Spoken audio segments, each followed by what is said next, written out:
If there's a Mount Rushmore of cannabis, our next guest's face would be carved in stone. He's a prolific author, legendary grower, and one of the most respected voices in cannabis cultivation. Known as the guru of Ganja, it's a privilege to have Ed Rosenthal with us today.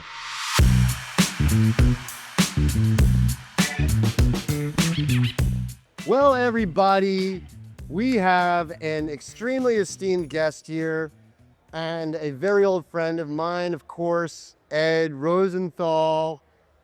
Hi, Ed. Hi. Sometimes when people introduce me, I look around and I go, where's Kyle? We're here at the Emerald Cup, and we're in Oakland. And usually we'd be having this up in the country. And I'm curious if you think the scene is good. Yeah, people are having a good time and exchanging information, new ideas, fun. Yeah, I'm having a good time. Out of the 20 cups, how many would you say you've been to? Of the 20 Emerald Cups, how many have you been to? You know, I can remember some of what I did last week, but beyond that, you know, it's like looking at the East Coast somewhere out there. A handful. More than a handful. Okay. So, you know, in that time, a lot of things have changed with cannabis cultivation. There's a new term out there. Well, it's probably not new. Nothing's new, right? Have you heard this term, synganic? No. Interesting. Well, let's talk about this for a second. So the kiddies out here have come up with a new amalgamation of synthetic and organic cultivation, and they call it synganic. That's not new. I mean, people say I grow organic, but then I put in this 257 Right. that's made out of, calcium nitrate or whatever, and so they've always been doing it. They just haven't admitted it to themselves. So no, nothing's new really in cannabis. Everything's all just a bright face, but there are a lot of new strains. There's new strains coming out all the time. Do you think that cannabis is getting better, or is it staying the same, or is it getting worse? First of all, there's a lot more choice. And secondly, we have a lot of science, so we know what's going on. I mean, for instance, 25 years ago, the customer didn't know how much THC was in there, what the major terpenes were, and now the customer has more information for the most part. So I think that's really good. And I think people are more concerned about hygiene than they were, especially because of the new fungi and viruses and things.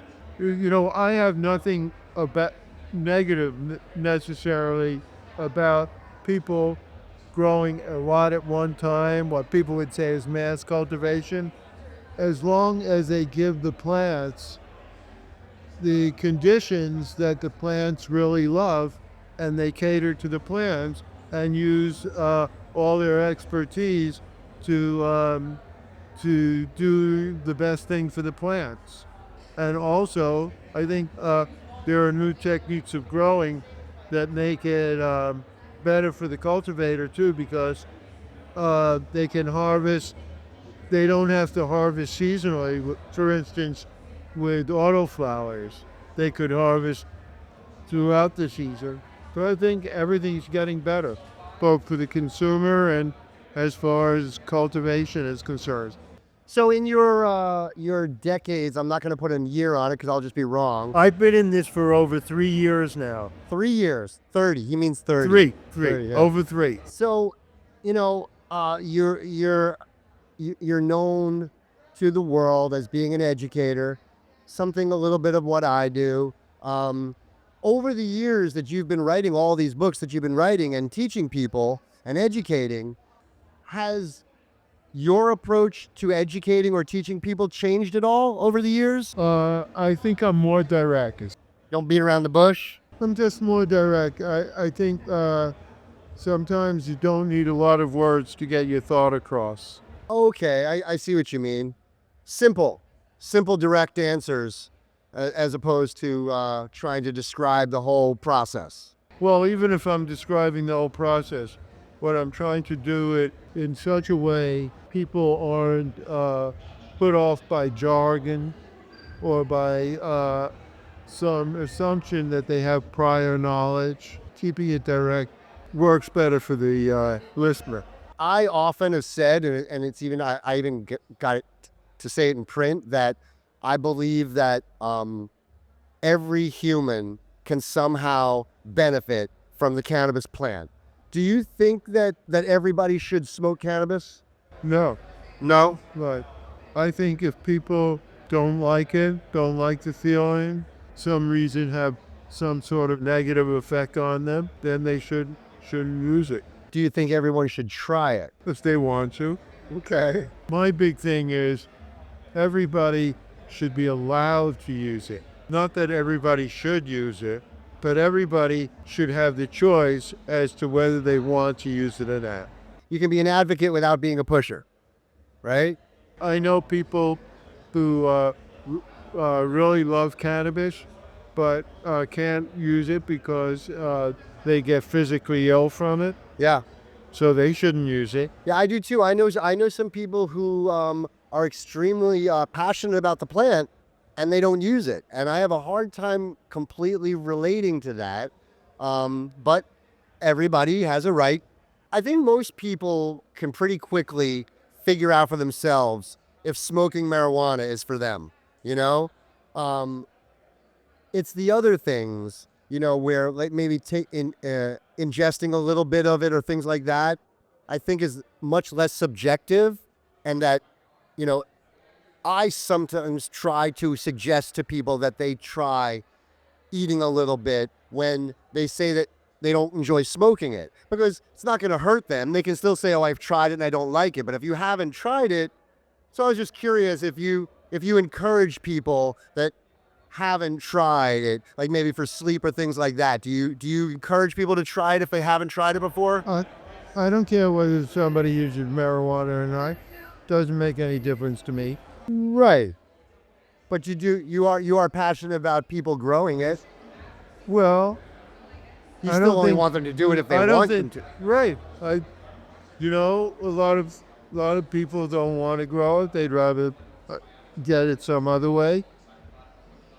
Sure, but sometimes you give a speech or you give a talk and you don't know if everybody in the audience wants to use it, but you still give a speech that says, I think you should grow it for these reasons.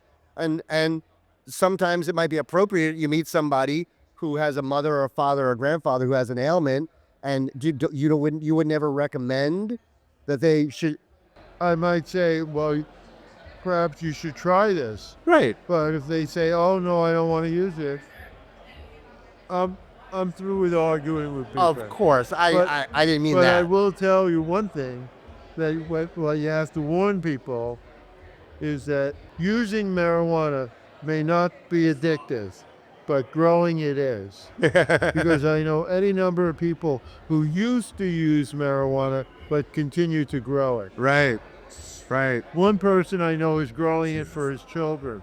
He used to use it, he doesn't like it anymore, so he doesn't use it. He just grows it. There was only two times in my adult life when I didn't grow. It was when I took a job at High Times Magazine. When I first took my job at High Times Magazine, I gave up growing, and the first 3 years of marriage. That was the only times I didn't grow. Well, I gave a couple of years to just have peace and quiet, and then I moved the garden in. No, I give up the marriage by the second day.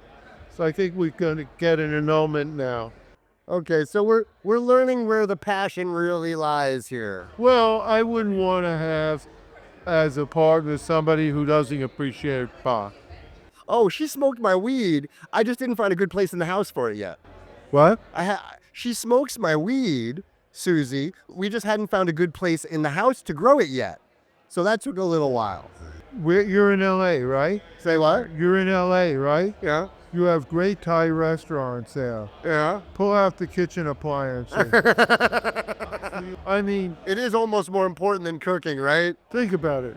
You need a microwave Uh-huh. and a couple of sophisticated hot plates. I gotta tell you, as much as I love weed, Ed, I love cooking too. I really love cooking.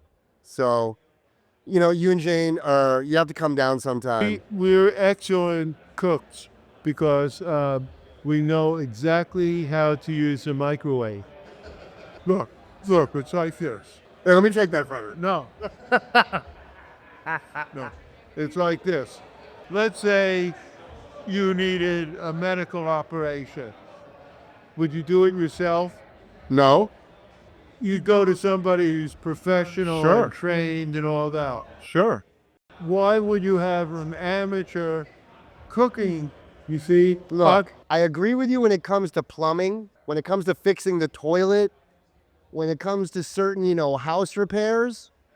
But when it comes to cooking, I think that somebody who can't cook a little bit should be excommunicated from the village. I think everybody who lives in the village has to be able to cook at least one good meal. Dr. Ruth couldn't cook. Oh, good answer. You know, she just died. Yeah, I know. We know her picture. It said that she didn't cook at all. Really? Well, that's a good comeback, Ed. I admire you for that. Well, but Jane and I are expert at microwave. Hey, look, as long as you know what you're good at, that's all that matters And in here's life. something else I have to say about cooking. Okay. You know, people always get their kitchens redone, you know, and stuff like that. The more expensive your kitchen, the less likely you are to cook in it. Especially if you live in LA. Good restaurants. Jane and I moved down to LA. We live in Tytown. You know what? Maybe the people would watch if we just did a restaurant review show. We could do that. Sit down with the bowl in our hands and have them bring us food. Yeah, that sounds like fun, right? I would do that. We'll bring Jason King in too. Oh, Ed, it's always fun talking with you. And I'm really glad you're here. And I'm really glad you're my friend. And the cannabis community is really lucky to have you. Aren't we going to call that cultivation? Cultivation? We did. I tried to get you to talk about cultivation. So I'm going to show you something. I'm working with farmers in Ontario, Canada, using new methods of cultivation. New? Really new? Yeah, doing very dense planting, perhaps 100,000 seeds per acre, are all feminized, and growing the plants like that. So quick harvest, fast, high yield. They have a single stem, but we're doing it with autoflowers. Do you have a specific strain in mind? I can do it with any strain. Sorry? I can do it with virtually any strain. Right. But you know, I was showing you some pictures before, and you might have noticed that the plants weren't trimmed, and they had all different formations. So some of them were straight up with a single stem, and some of them had profuse branching, and some had smaller branches. No topping. They weren't topped, they weren't pruned, they weren't manicured. So, with 3 of them I lollipoped them, but all the top, no, I did nothing, because I wanted to see what the formation of the plant is before deciding how to work on that kind of plant. Sure. So that was part of that experiment. And then when the plants got too tall, as you recall, I'll send you pictures that you could add to this. We sent the plants shooting up by just tipping them on their side and following the tropism against gravity, they grow up. So, the plants took a sharp left or right turn, so to speak. And so those are some of the experiments that I'm doing. And I think that people will be interested in that. And you don't need a large area to do an experiment. All you need is a few plants that you're experimenting with and a few controls. And you can do it in a very small area. When people say, oh, I don't have the room to do it, you can do it with your crop, and it's fun to do. Interesting. Well, on that note, Matt is telling me it's time for us to wrap it up. Okay. Bye, everyone. Also, we got yelled at for smoking. Say what? We did? By who? Oh, good. See, we got yelled at for smoking. Isn't that good? Yeah. Yeah.